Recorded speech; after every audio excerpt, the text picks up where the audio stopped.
Okay, hello everybody. We are happy to have Roberto Hernandez Palomares today, who is joining us from University of Waterloo. Roberto obtained his PhD in 2021 from Ohio State University, and then he did two postdocs, one in Texas A&M and one in University of Waterloo. And today from University of Waterloo, he's gonna tell us about quantum symmetry invariant graphs. Okay, Roberto, the floor is yours. Thank you so much, George, for the introduction. Let me start by thanking also the organizers, not just for having me here, but also for accommodating a remote talk. Thanks everyone in the audience also for your attention. So yeah, today I want to talk about perhaps classical or quantum graphs, which are equivariant with respect to some quantum symmetry. And of course, this will end up covering quite a bit of ground because say the classical simple graphs we're all used to from combinatorics, they're typically equivariant to respect to no symmetry. So these are going to take these are also going to be actors in this playground that I want to introduce, which by the way is joint work with Michael Brannan, and you can find our paper on the archive here is the identifier. And if at some point you want to maybe reach out to ask a question or just start a conversation, please feel free to reach out over email, which is here displayed in blue. So without further ado, let me just start by saying that my goal is perhaps to introduce, perhaps doing it layer by layer, but I want to introduce a mathematical framework for graphs which are equivariant with respect to a quantum symmetry, and I will try to say more about the meaning and my understanding of these terms as we go on. But before I go into that, perhaps it's healthy to gather some motivation. So perhaps convincing you that quantum graphs are interesting, or also that quantum graphs and symmetries of quantum graphs are appearing here and there in mathematics. So let me perhaps provide with a summary of the types of graphs and setting that I would like to encompass under a unifying umbrella. And this is not meant to be a comprehensive introduction to quantum graphs or the literature, not even being chronological, but just to give you a taste of what I'm talking about. So the first source of inspiration is, of course, coming from quantum information, where quantum graphs appear as the quantum confusability graph, somehow encoding the randomness of quantum channels. And these appeared in the study of zero error capacity communication for quantum channels in work of Duan, Severini, and Winter. They've also made an appearance in non-local games, say in the work of Musto, Reuter, and Verdun, where they study quantum pseudo-telepathy, and the work of Mike Brannan, Adina Goldberg, where they play non-local games, homomorphism games with classical and quantum graphs, and derive more and more information about the associated quantum channels and whatnot. We also have a source of inspiration coming from operator algebra. So for instance, if one tries to define what the Cayley graph of a quantum group is, this will happen to be, in general, a quantum graph. And this has been made clear in the work of Roland Warnieux and Mateusz Wasilewski, and of course, also from the work of Weaver, maybe from the last 15 years or so. Quantum graphs appear perhaps in another disguise in the study of measurable quantum relations by Weaver. Now, the main punchline of my talk is that I want to convince you that all quantum graphs that we can think of are going to be equivariant with respect to some quantum symmetry, perhaps not a classical symmetry, but a quantum symmetry. And slightly more precise statement of this point is our theorem A, which we prove in our paper, is that, well, we can model every, in quotation mark, quantum graphs slash categorified graphs. I'll tell you what these are. So all of these can always be concretely modeled over what I have on the right is a unital inclusion of operator algebras. Think of C-star algebras or von Neumann algebras, where of course I have a unital inclusion map from A into B, And I also have some type of partial inverse, which is a conditional expectation from B onto A, which is meant to give us some type of weak inverse of this inclusion map. Now, another source of inspiration from this project was, all right, so since we're going to be able to bring up so many more examples to the level of a quantum graph, there's this classical theorem of Frucht that he proved in 1939, almost, I guess, 85 years ago, that tells us that one-dimensional objects, so graphs, are enough to realize every finite classical symmetry. More precisely, every finite group gamma appears exactly as the automorphism groups of some simple, undirected, and finite graph G. And I'm highlighting that statement in purple in the middle of my screen.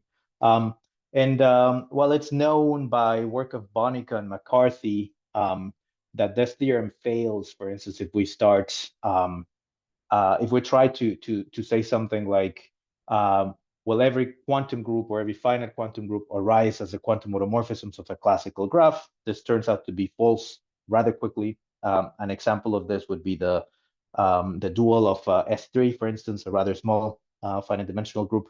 But perhaps with this new abundance of graph that we can model over inclusion, we'd be able to cook in a Frucht theorem. And we sort of took some steps along that way. So this is our theorem B, which is some type of quantum symmetry equivariant version of Frucht theorem that tells us that if we start with a quasi-triangular finite quantum groupoid, quasi-triangularity is a technical condition, rather a crutch in our statement. But nevertheless, if you start with that data, you'll be able to encode it as some type of quantum automorphisms of some categorified quantum graphs. Let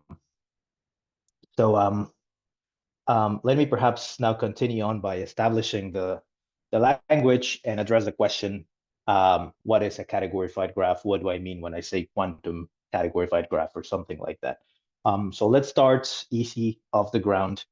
Let's think of a classical graph, which I'm denoting in green by G. So a classical graph is just a collection of vertices V together with a relation on V tensor V that tells me whether two vertices are related or not. And we encode that by a V by V matrix filled with zeros and ones. Now the operator algebraic approach to graphs is using algebras. So the set of vertices we're gonna encode by C to the V here. And we need to enrich our abelian C-star algebra C to the V with the data of a state, which we should think of as a weight. So this is just a collection of masses of the points on our vertex set. It's just assigning sizes or masses to our vertex set, which is still rather classical.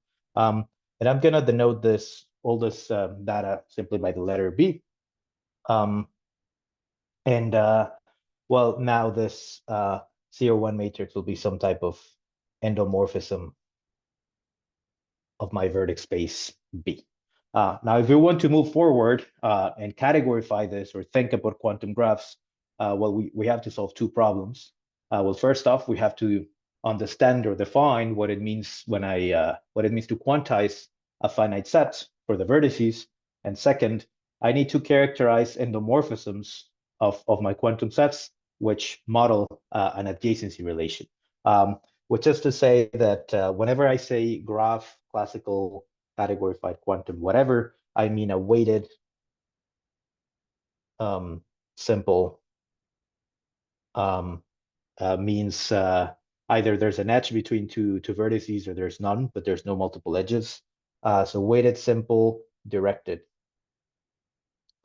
graph. So that's what I want to think about. So let's try to work these two problems out and somehow come up with a positive outcome. To do that, I need to somehow find some canonical higher structure on sets. So let's think of a finite dimensional C-star algebra B. Could be C to the V, as in our previous classical example. Perhaps let me clean this up a bit. So with the data of a state, omega on B, what we can do is to turn it into a Hilbert space using the state, sort of using the Hilbert-Schmidt norm that one is used to from linear algebra. And the magic here is that B will act by left multiplication on this newly defined Hilbert space. This is just the GNS representation for the operator algebraists. And well, since we're doing things in finite dimensions, this will happen to end up being a copy of B, which we will decorate with an omega, just to help us differentiate the operators in B from the vectors in L2 of B. But this is just a notational point here. Now, we might wonder what happens to the C-star algebra structure as we Hilbertify.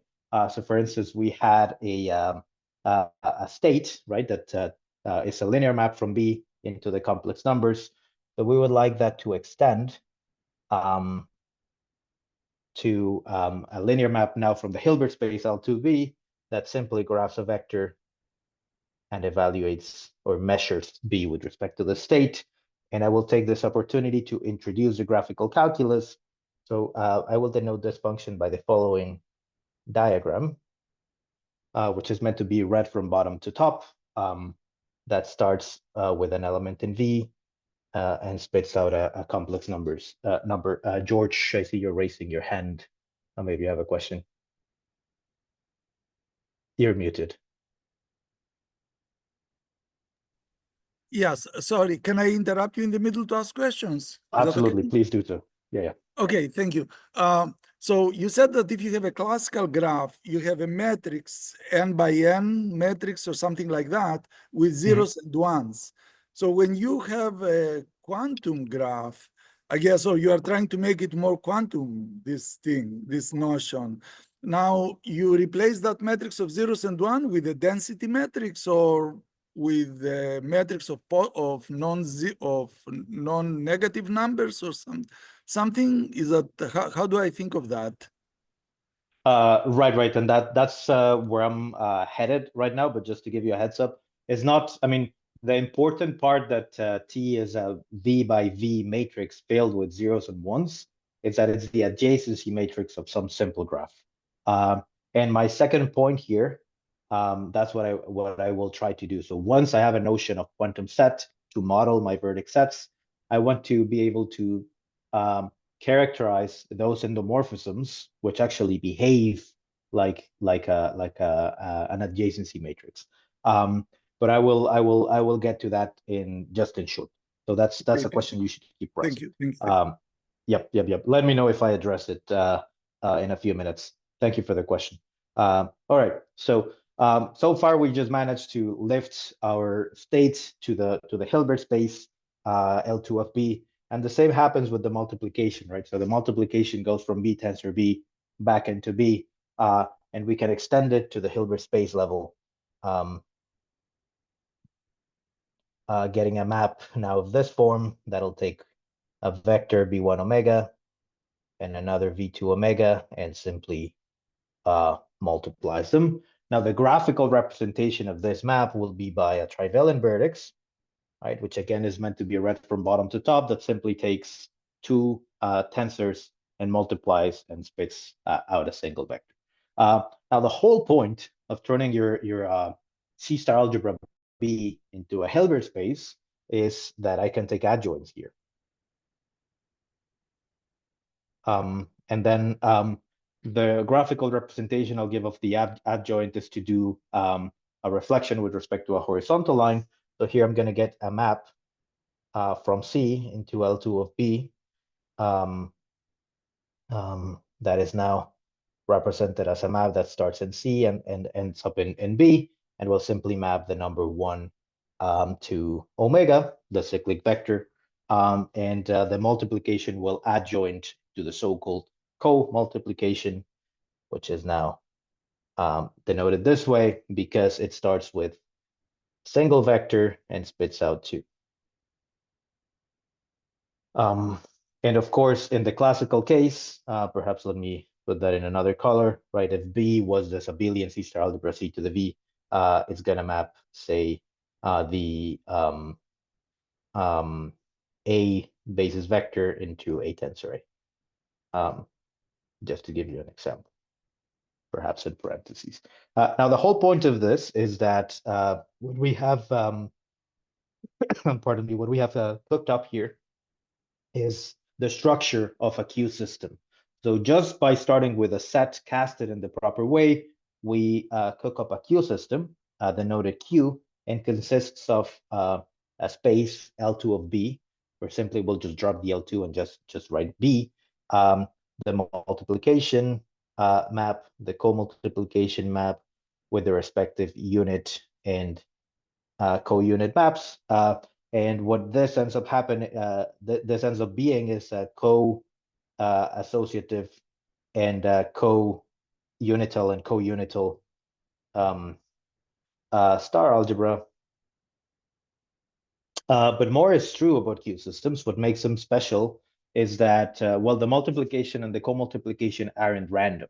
They're adjoints of one another. So what ends up happening is that the co-multiplication ends up being a BB bimodular map. So the co-multiplication commutes with left and right multiplication by elements in the algebra. And diagrammatically, that is denoted in this way. So the co-multiplication, the multiplication followed by the co-multiplication. So in the usual language, this would be written like that map, M followed by M dagger. Well, you can deform it into this diagram for free, or into this other diagram, and they're all going to be equal. Now, just to tell you what this diagram on the left means, well, this is going to be the composite of two things, starting from the identity tensor, the co-multiplication, and then composed with the multiplication tensor, the identity. And similarly, one can interpret the diagram on the left. But again, this means that the co-multiplication is BB bilinear.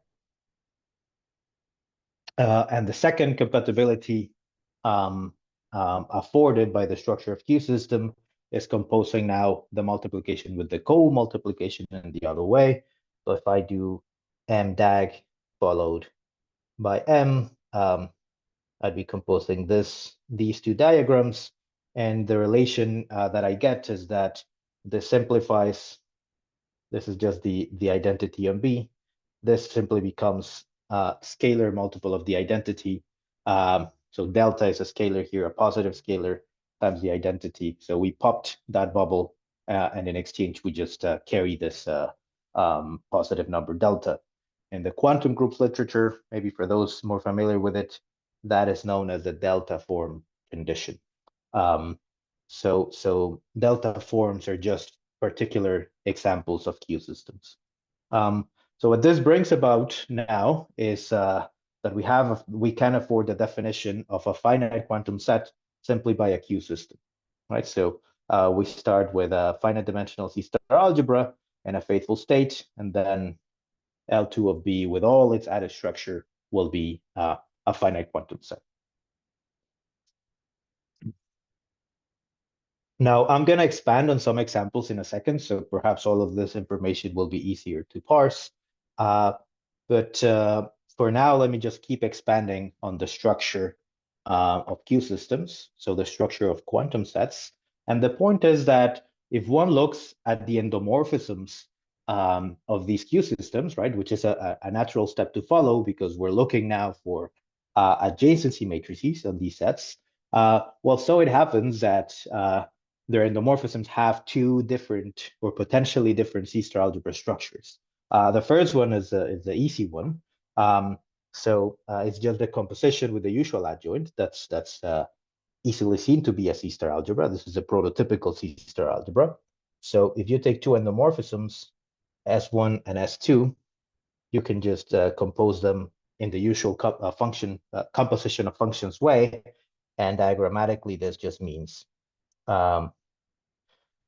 you first evaluate S2, and the output you're going to input to S1, and that's going to be your composite function. And the dagger here is simply the adjoint. Naturally, this is a C-star algebra, and this is granted regardless of whether Q is a Q system or not. But if so, we can actually find a second multiplication called the convolution product, and a second operation of involution denoted by a star here. I'm not going to tell you what the star is. It's not super important, but perhaps the convolution. So if I take S1 and convolve it with S2, instead of composing them vertically, now I want to compose them horizontally. So what this ends up being is I just put them horizontally laying together and connect them first with the co-multiplication and then the multiplication. And this, well, this of course can be written as the composite of the multiplication followed by S1 tensor S2 followed by the co-multiplication. Let me just put it on the same line, followed by the co-multiplication. So this happens to be a second associative multiplication that turns the endomorphism algebra of the endomorphisms of Q into a C-star algebra. So this is a second structure. Now let's look at the promised examples. So what happens if I start with the simplest of all quantum sets? This is an abelian or a classical set together with a trace. So all my points in my set with V elements are identical, right? So I have I have n points having the same weight.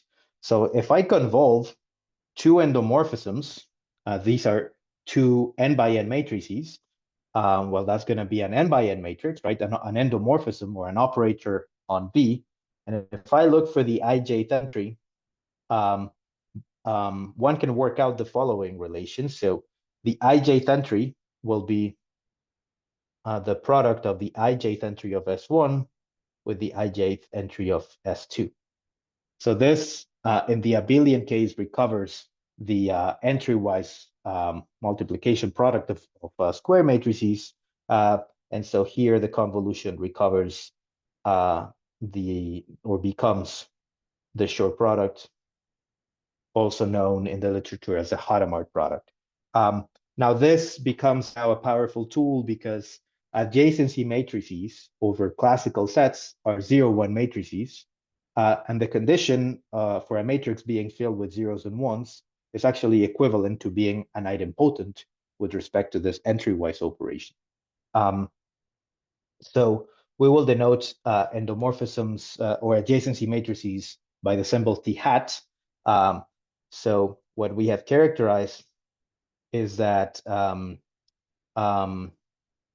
endomorphism of Q is an adjacency operator if and only if it convolves into itself. It's a Schur idempotent, in other words. In the classical case, as we just saw, this simply forces T, where this is actually equivalent to T being filled with zeros and ones.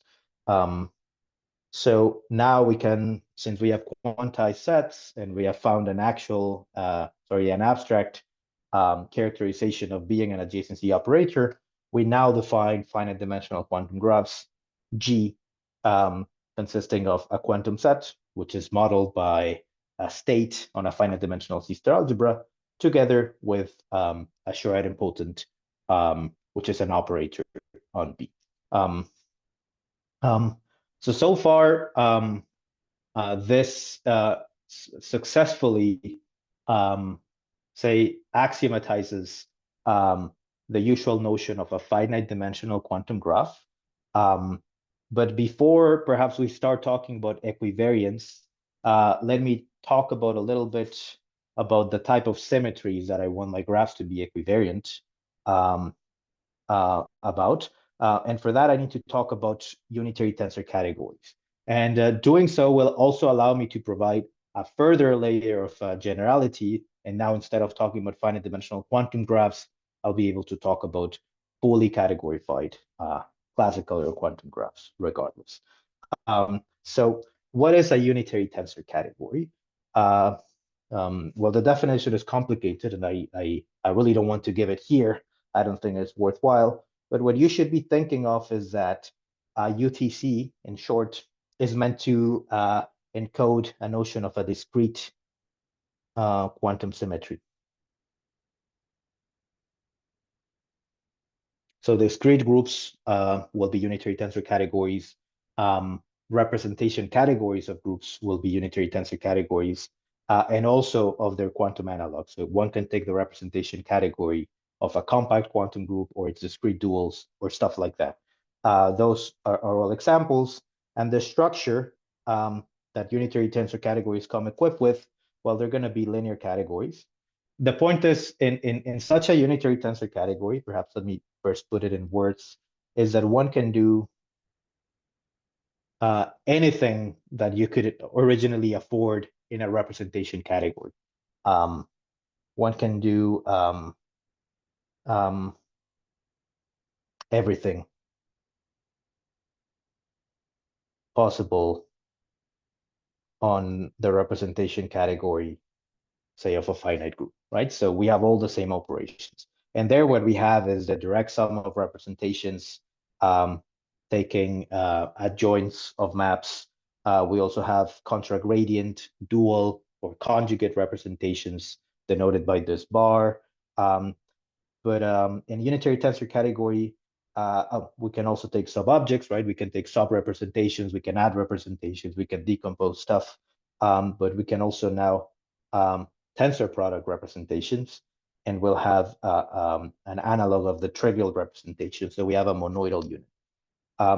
So this is now a very brief overview of what a unitary tensor category is, hopefully giving you a flavor of what one can do with these things.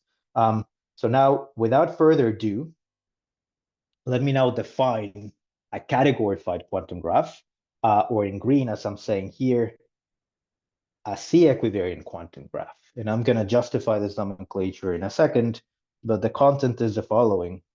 So such a graph, still denoted G, will consist of a Q system in some abstract category, together with a Schur idempotent. Right? Sure, we could perfectly afford this definition in finite dimensions. Abstractly, it makes perfect sense, as this convolution structure is always available in any Q system.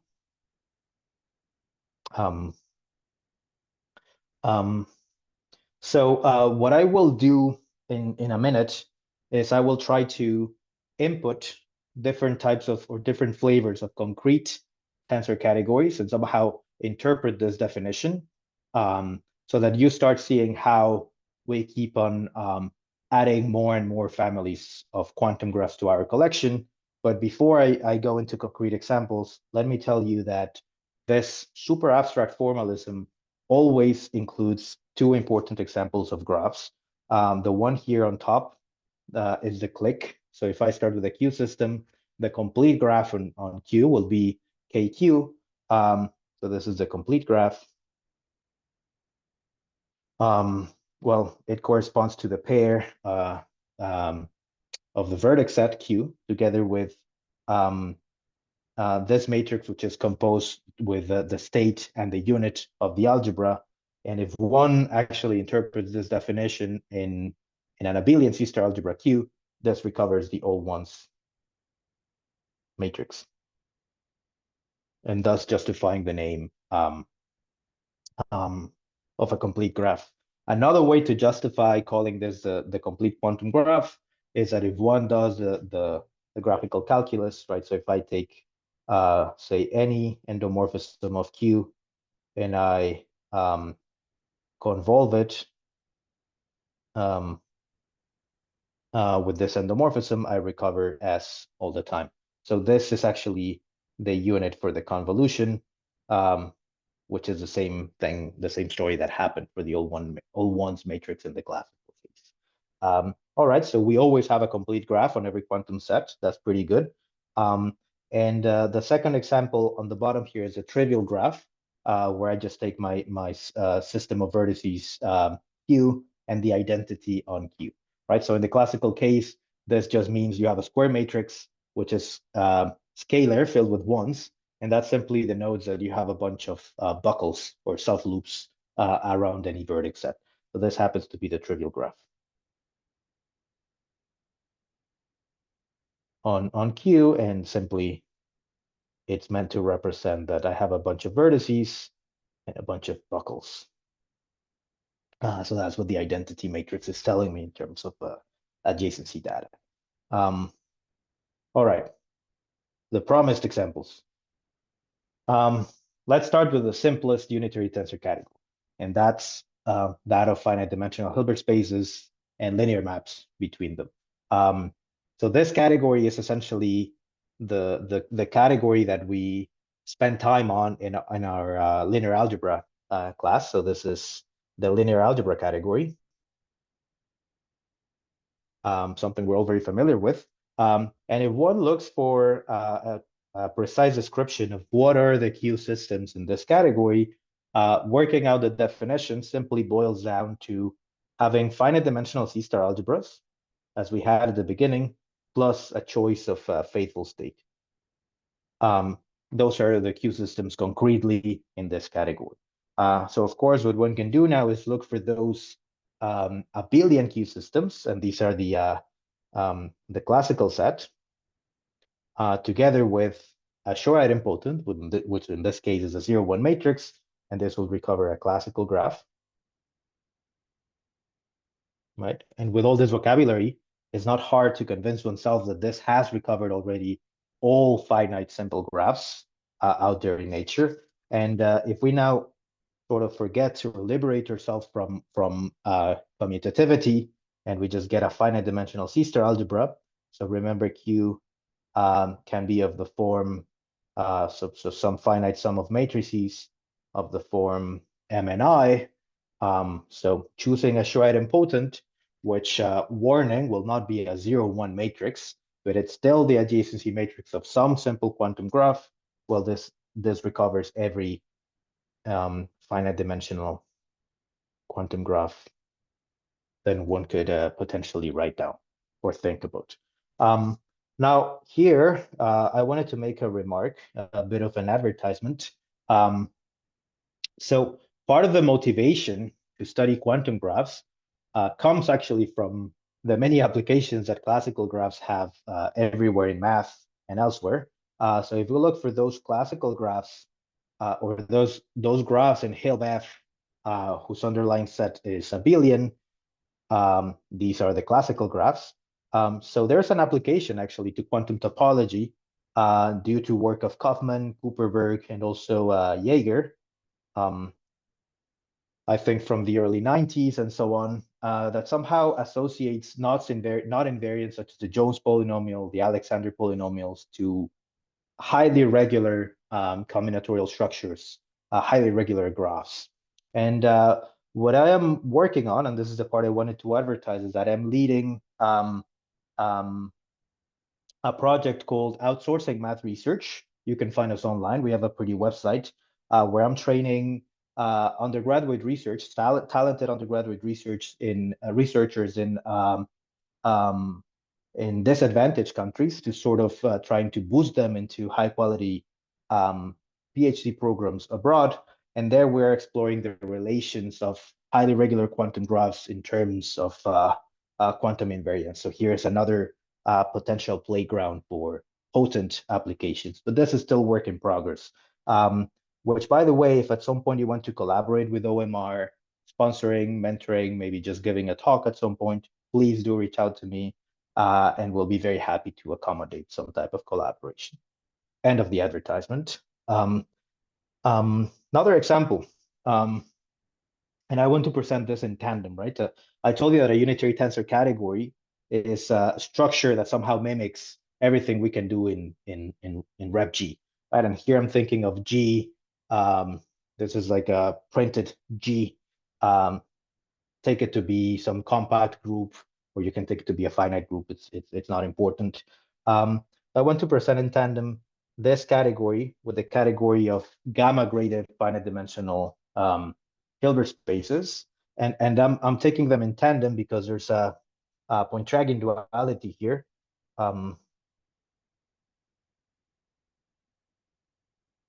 So these two categories aren't too different from one another. They're formally dual.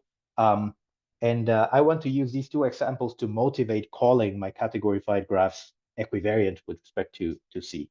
So let's start from the top. So let's take the representation category of your favorite compact group. And if you try to describe all the Q systems in such a category, those become something very concrete. And what they are is finite dimensional C-star algebras that come equipped with an action of your group, so G C-star algebras, together with a faithful state that's going to be G equivariant with respect to the action of the group. So now, if you now seek to interpret the definition of a quantum graph in this setting, well, you'll get a GC star algebra together with an adjacency operator. And actually, these were studied earlier by Dominique Verdon, and these end up being quantum channels which are enriched with a compact group symmetry. So these are G covariant quantum channels, further strengthening our intuition about these as C equivariant graphs. Now on the bottom, in the category of gamma-graded finite dimensional Hilbert spaces, we can look to describe its Q systems. And what these will correspond to are, of course, the subgroups lambda of gamma, together with some cohomological data. That's not, it's technical, it's not important here. So if one looks for then quantum graphs here, one would be looking at are graphs based on the L infinity functions on lambda together with subsets of lambda. And this actually recovers on the nose the notion of a Cayley graph of gamma with respect to S. Right? And therefore, we can afford calling these so categorified graphs are C equivariant. As in every case of interest, there's some symmetry governing them. Now, perhaps you might think that all the examples I have presented so far are not super genuinely categorified. Nevertheless, they happen to be quantum even in the category of Hilbert spaces, right? But let me now perhaps show you examples of quantum graphs which do not come from groups. And for that, I want to talk about subfactors. So a subfactor, very quickly, is a unital inclusion of simple von Neumann algebras. And the smallest infinite dimensional factor is typically denoted by R, and it's called a hyperfinite 2-1 factor. So this is some infinite dimensional tracial, almost finite dimensional. So it's a limit of finite dimensional things. It's a von Neumann algebra. And we can just follow the lines of Jones's theory of subfactors and look at an inclusion of R into itself. So a non-trivial inclusion. So let's say N inside of M, where both pieces are actually isomorphic to R. And I want to think of those which are of the type AN, for those familiar with subfactor theory. Now, the point worth highlighting here is that there is a notion of a relative dimension of M over N that actually generalizes, say, the index of a subgroup, or generalizes the dimension of a Hilbert space. But the magic of this index, denoted here on the right, M colon N, is that it takes non-integral values, or not necessarily integral values. So actually, Jones' rigidity theorem, which he proved in '83, shows that this index is actually constrained to live in the real part of roots of unity between 1 and 4, and then from 4 on, it is now allowed to move freely. But the point here is, starting with, say, some exotic value of the index on the right-hand side, and as a factor of that index, we can, of course, turn M into a Q system. So this is going to be some finite quantum set. Even though it's modeled in infinite dimensionals, it has finite index, and that's the important number here. And we can take what's called the Jones projection, which again is the state or the conditional expectation here, composed with a unit. One can write it down, and this happens to be a complete quantum graph on a subfactor.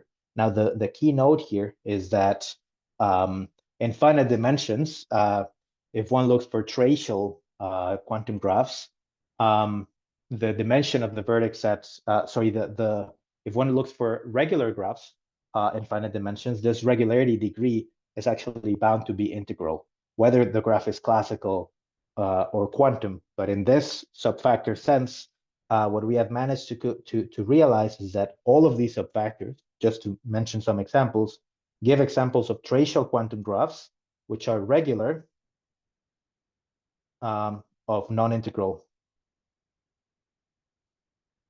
degree. So if we want, we can find a quantum graph which is regular of degree pi or something like that. Anything that, or maybe pi squared or something like that. Anything that is contained in the Jones index will be able to be realized by some subfactor. So these are already genuinely new viewpoints of quantum graphs and their interaction with subfactors. All right. So far, so good, but perhaps one would think, okay, so this now exotic condition for adjacency, this idempotency condition, how can I cook up quantum graphs? Where do quantum graphs come from? We're hoping to be able to give a conceptual answer to this question. And the key insight from it actually comes from subfactors. So let me perhaps prepare the ground with a couple of facts. So I can talk about unitary tensor categories in the abstract. These are abstract algebraic objects. But it is possible to show that these can always be made concrete. And this has been done by in work of Popa, in work of Jones, in work of various authors.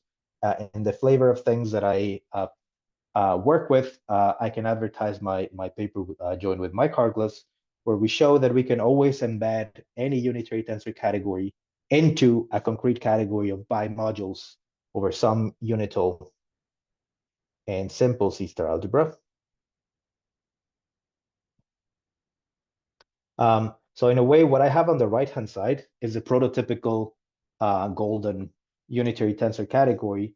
And the point here is, I'm not going to give you the definition, but perhaps I will tell you that this is related to the K-theory. So its elements are actually elements in K-theory. So for those of you familiar with this, you know what I'm talking about in this, guys. But the flavor that you should get of this category is that essentially we're doing linear algebra again, but now we're doing linear algebra with coefficients in A.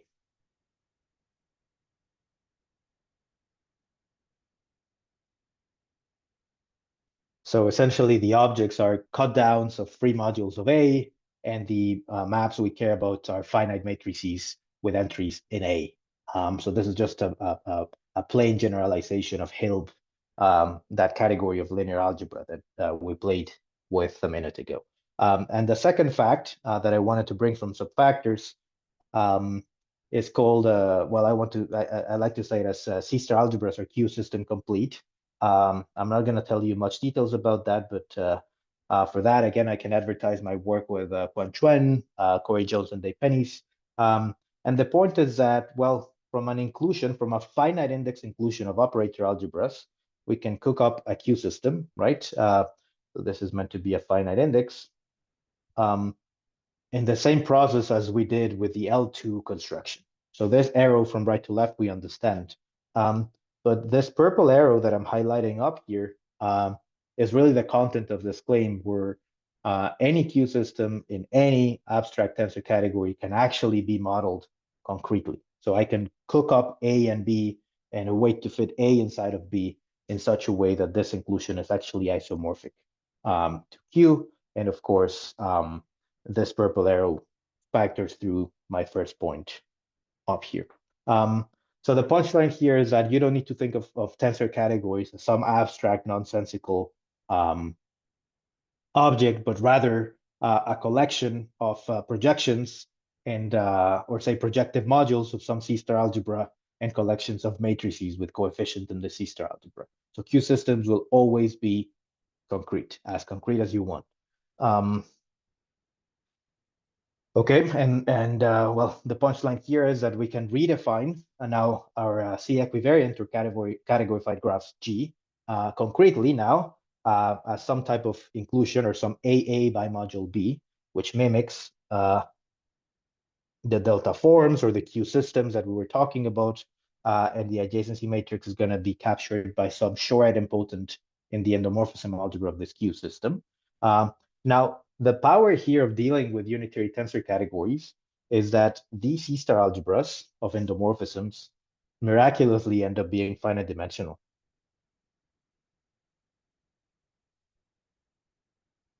So in a way, there's so much symmetry around these bimodules that the possibility of having a graph structure on it is heavily constrained. And that's manifest by this fact right here, that this endomorphism algebras are not just whatever, they're multi-matrix algebras. And a second point that we can profit from these two facts of subfactors is that Q systems can always be presented as shaded pair of pens. And what do I mean by that? Well, I mean that Q can now be replaced by an inclusion for the Q system gained from that inclusion. And we can actually write it down as a tensor product with B and its dual. So B dual tensor B. And notice that this tensor product that I have in the middle is a relative tensor product and also known in the literature as a convolution or the relative tensor product. And what this affords me is that instead of now writing single strands, I can pretend that these strands are actually ribbons or black ribbons. So I can thicken them, I can blow them up, and instead of writing the identity of over Q this way, I can write it as this double strand with a shaded region in the middle. Well, if you wonder what happens with the other structural elements of Q system, well, the multiplication initially was a trivalent vertex, but now it blows into a pair of pens, and the expectation or the state omega we started with was this little stem here, but now it blows up to this shaded cap representing the conditional expectation. So this will give us a potent graphical tool that I will exploit in a second. But the observation that I wanted to bring here is that tensor categories come in pairs, and this pairing is actually a generalization of Pointryagin duality. So from a Q system, of course, we can form an inclusion of the form A tensor B, and using tensor products and duals and whatnot, we can here form a bigger inclusion of B inside B1, which is defined as a tensor product of B with B dual. In subfactor theory, this is known as the Jones basic construction. And it gives us a subfactor B inside of B1 that's dual to the original subfactor A inside of B.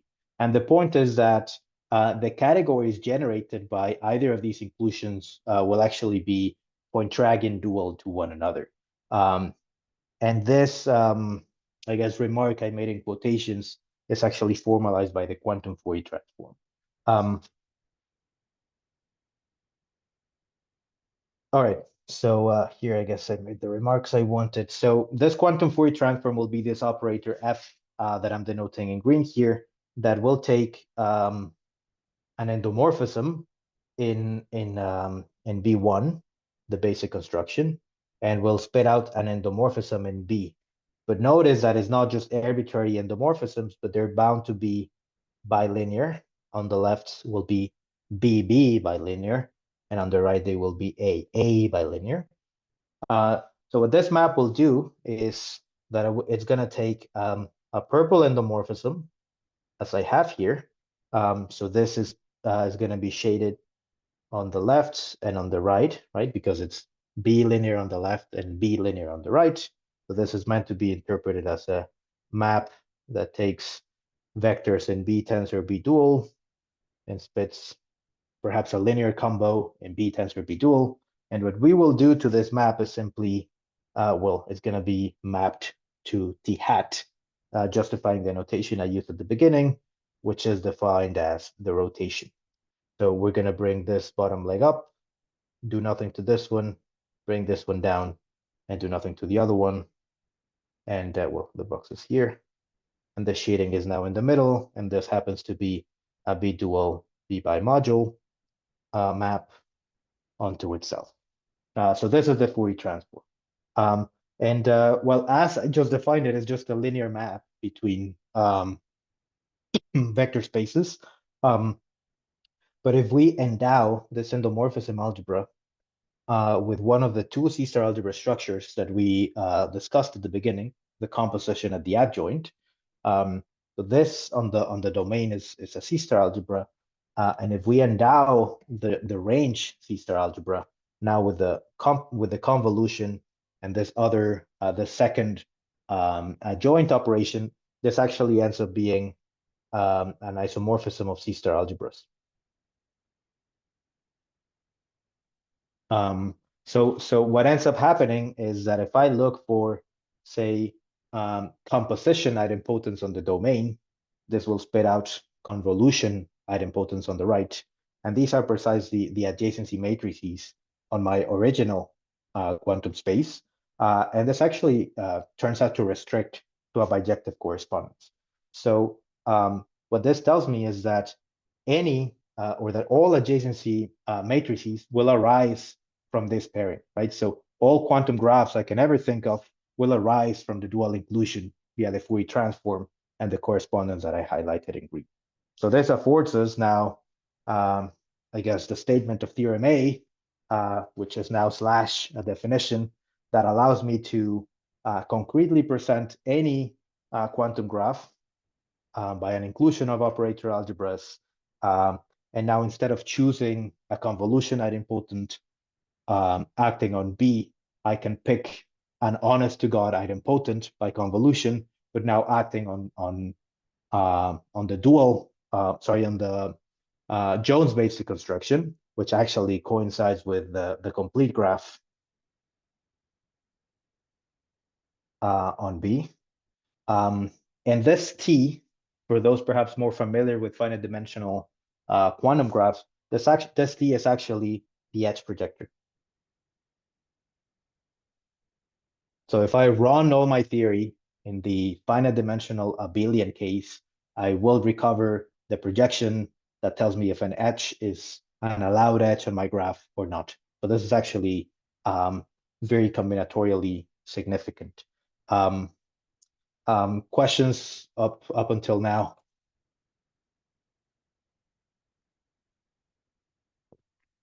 I'm hoping, George, that I've addressed your question. I guess my lack of knowledge in this field. Is it true, first of all, that every graph is also gives rise to a quantum graph? So is your theory more general than the graph theory? Than the classical graph theory? Yes. Indeed.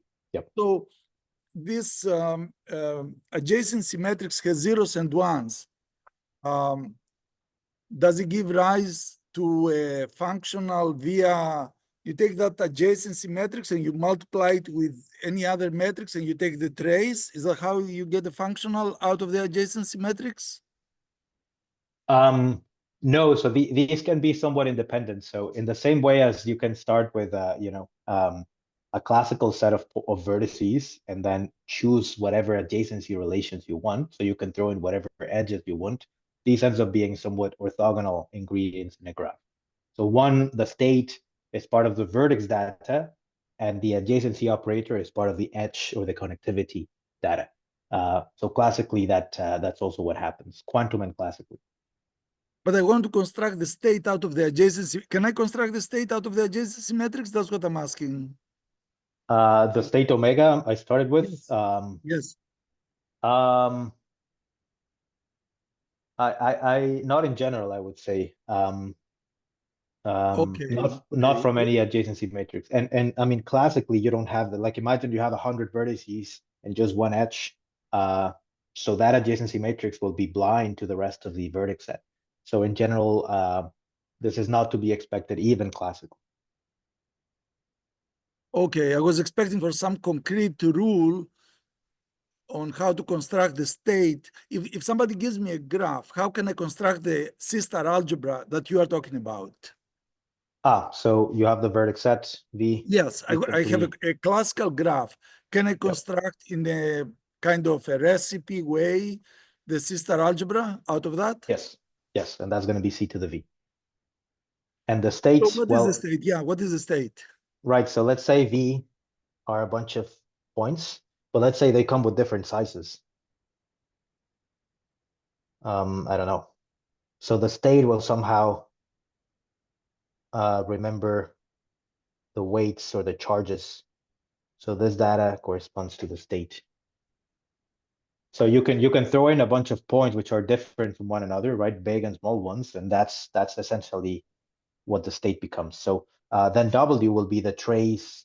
So omega will be the trace against the diagonal matrix of the QIs. Maybe this is what you were thinking of. Yeah, well, I was thinking more general than that because diagonal you only connect a vertex with itself, right? But can I connect a vertex with another vertex to make another edge?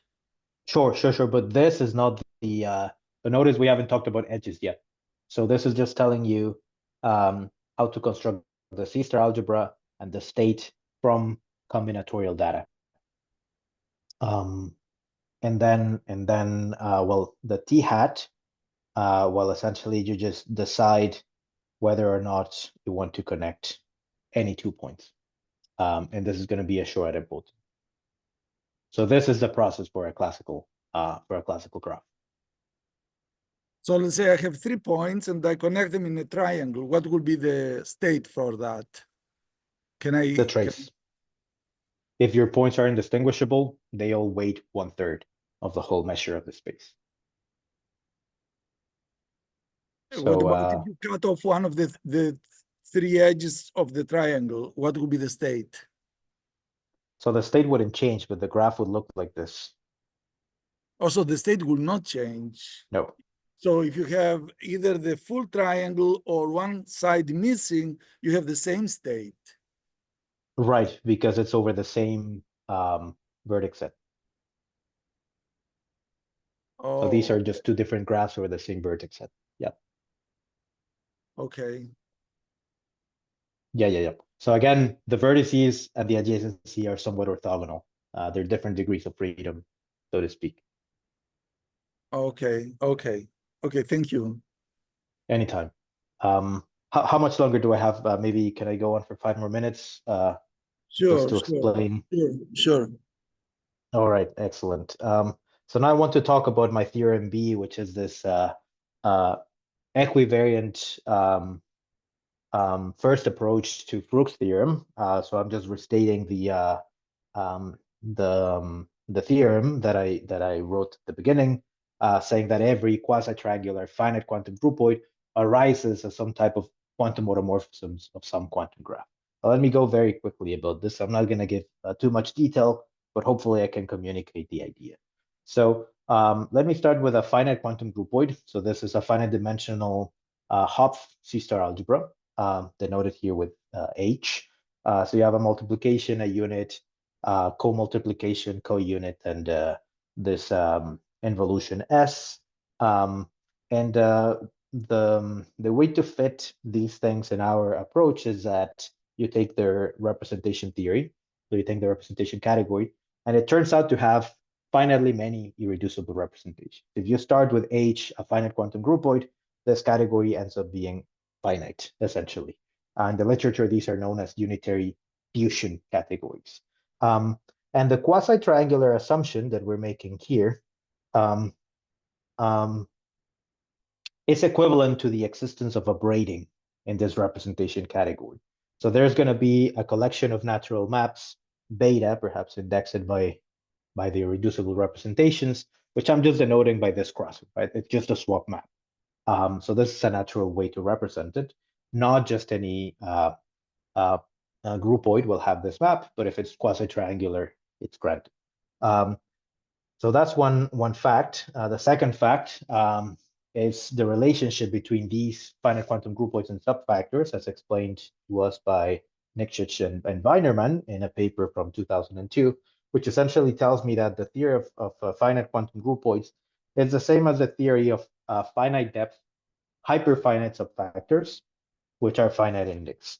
Finite depth here means that the category of the inclusion is finite, right? And it ends up being that this category is monoidally equivalent to the representation category of H. So we can always exchange such a groupoid by a very nice subfactor. And the last piece of info is that we need to understand this theorem, or is the notion of a quantum automorphism. So classically, an automorphism of a graph is a bijection from the vertex set into itself.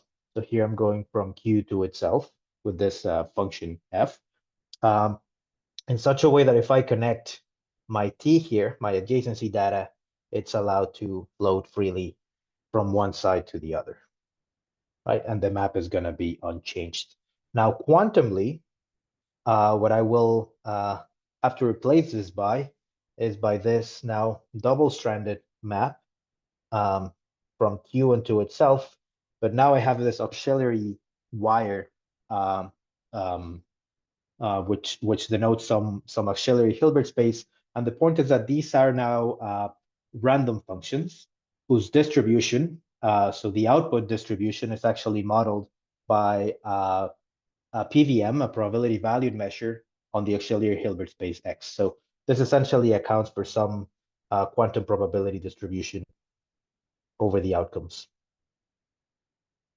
of a function f. This does take some work and interpretation, but quantum functions of quantum sets essentially correspond to these things in essence. And now, just to give you an example, the key observation here is that the braiding that I just talked about of this form, it actually ends up satisfying all the necessary properties for these f. So this ends up being a quantum function internal to the representation category of H. And now, passing to the proof of the theorem, well, I broke it into roughly 3 steps where, well, you start with your H, that's the initial data. And from that, you leverage a subfactor n inside of M, and also the dual subfactor M inside of M1. So we know that H can be interchanged by this category of the dual subfactor, meaning precisely this statement, that these are two monoidally equivalent categories. Now, the next step is you consider M1 as your quantum set and take the complete graph on that quantum set, call that G. And this is, by the way, a straightforward categorification of Frucht, first half of proof. So in a way, one can read Frucht's work, at least up to this point, as a tensor category theory. But that's just a side remark. And the third point here is that using the braiding, one can actually realize this dual category as monoidally equivalent to those automorphisms that I obtain by taking objects in the category and I braid them across my quantum set M1. So the braiding affords me an embedding left to right, and simply by forgetting this part of the cabling, I get an arrow back.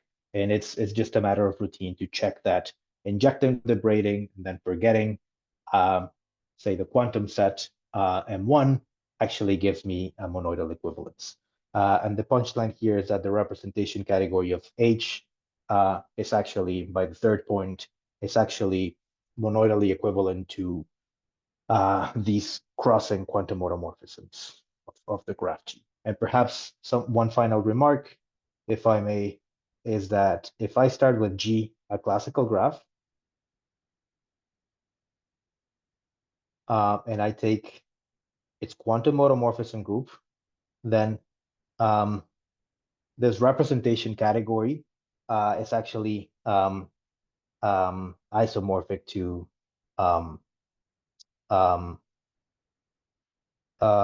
sorry, so what did I want to say here? Yeah, that the representation category of the quantum automorphism group of a quantum group actually becomes this this category from this image. but I guess I'm a bit out of time to give more details. This is everything I wanted to say. Thank you very much. Thank you very much. Thank you, Roberto. Are there any questions? May I ask some questions? Absolutely, happy to. Okay. So, okay, can you hear me well? It's a little noisy on my side. Okay.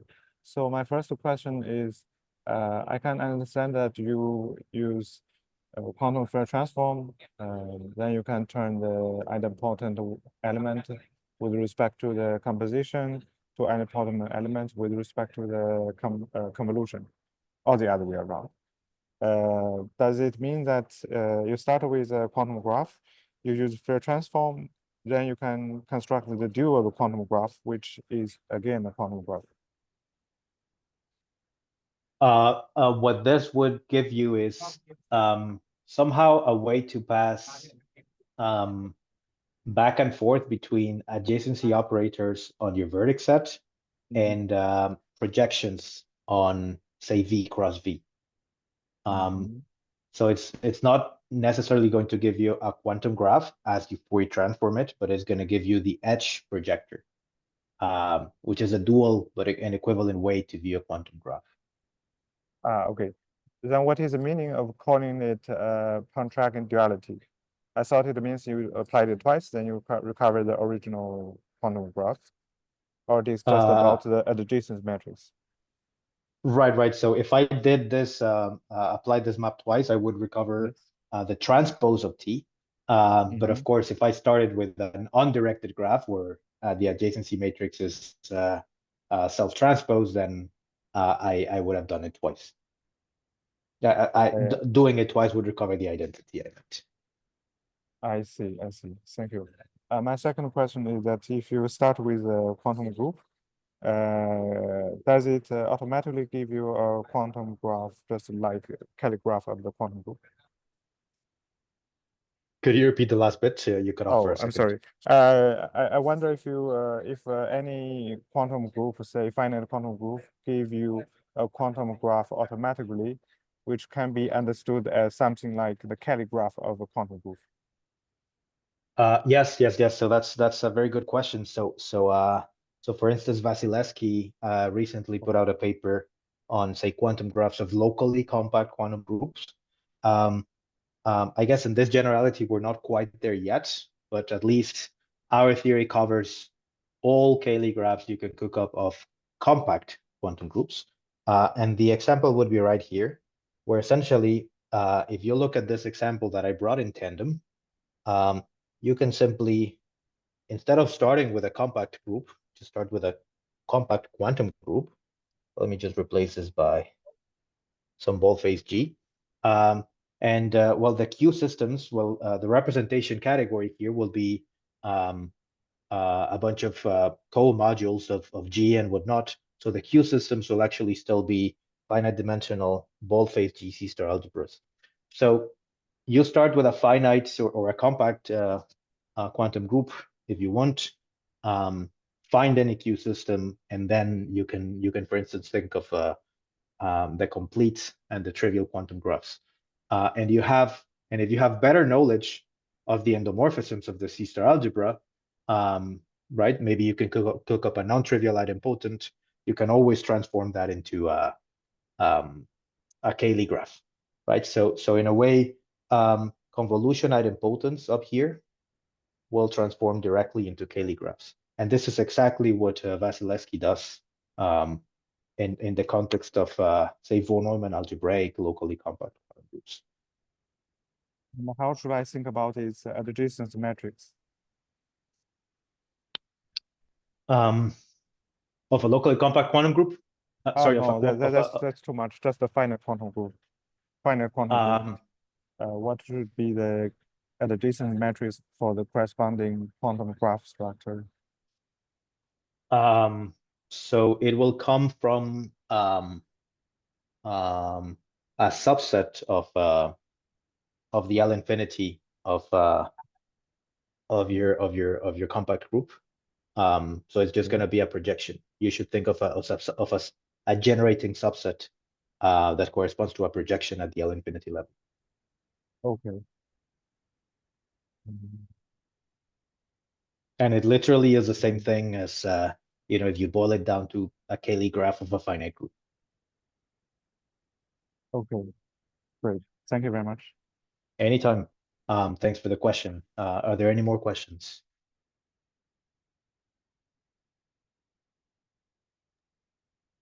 So if you have two classical graphs that are isomorphic, then the quantum graphs that you get with this procedure will be isomorphic, right? Or Say again.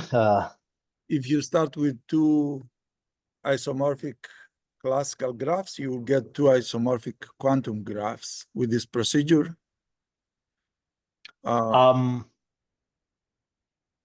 So it's a one-to-one way from the classical graphs to the quantum graphs, this map? No. It can even happen that under this Fourier transform, you can have on the left, I lost it. On the left, you can have an abelian thing, and on the right, you can have a non-abelian thing.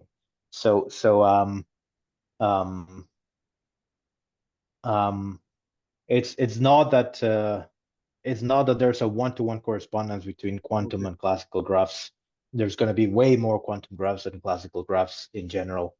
And actually, some categories tend to be quite dry. Some of them just admit trivial and complete quantum graphs. These AN subfactors, for instance, do. But no, in general, you will have quantum graphs which are not even quantum isomorphic to a classical thing. That can be the embedding one-to-one. If I have non-isomorphic classical graphs, the corresponding quantum graphs are non-isomorphic sister algebras. So say if you had to, if I'm understanding correctly, let's see here, I have some space. If you have G1 classical isomorphic to G2, well, let's say they're modeled over the same set. So let's say V and D1 is isomorphic to V and E2, but these are just classical sets. These are just old school sets. It might be the case that V is, or C to the V rather, is quantum isomorphic to some, let's say V squared or something like this. I don't know how to say. Let me just say C to the V is quantum isomorphic to some B, which is non-abelian. And I guess what you're asking is, all right, is there a way to leverage this to graphs T1 and T2 over this quantum model of C to the V in such a way that these are isomorphic? Is this what you're asking me? Yeah, Well, or if the top is not isomorphic, the bottom will not be isomorphic.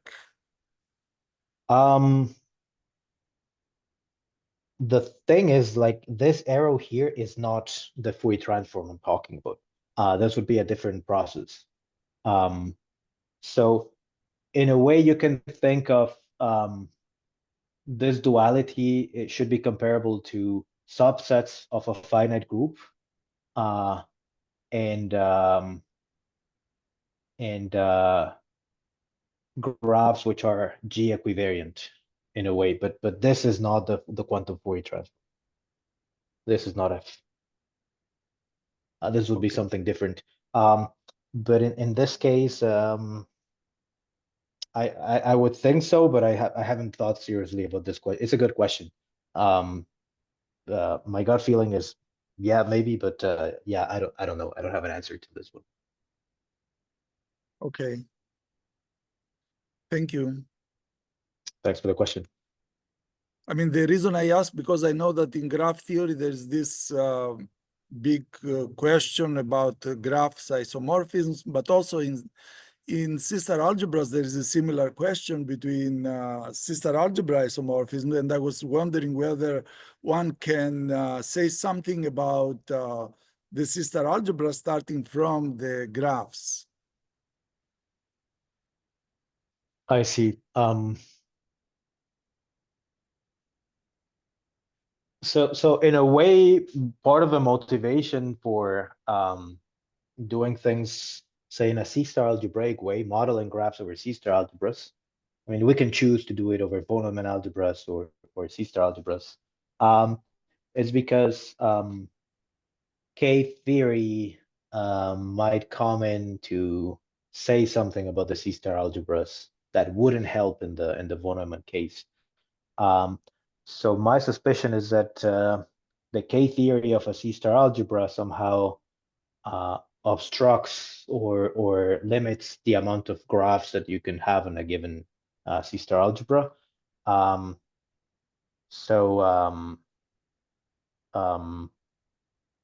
But that's about all concrete thoughts I've given to that. I mean, in a way, somehow different C-star algebras should host different non-isomorphic families of graphs. And perhaps that is to some level an invariant that can be casted in K-theory. But I would say that's pretty much in baby steps. I think it's a good question, and I think it's an attractive question, but unfortunately, yeah, I don't have anything much concrete to say about it. Thank you, Roberto. My pleasure. Okay. Any more questions? Go on, please.